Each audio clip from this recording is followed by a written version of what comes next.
So sa number 15, yung question is, identify the employee who has processed the most rejected adoption applications.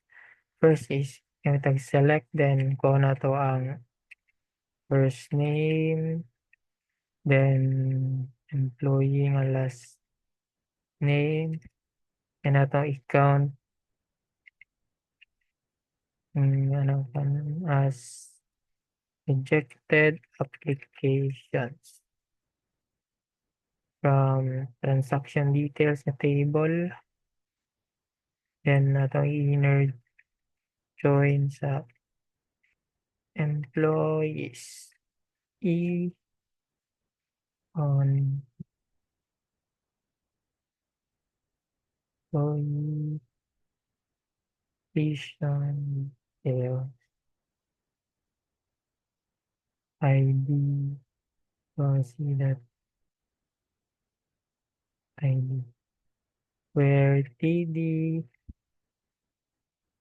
details status is rejected. Ito siyang group I that employee ID. Ito siya i-order by rejected applications sending. So, makita na ito ang first name, last name of rejected applications. Si Carlos Lopez ang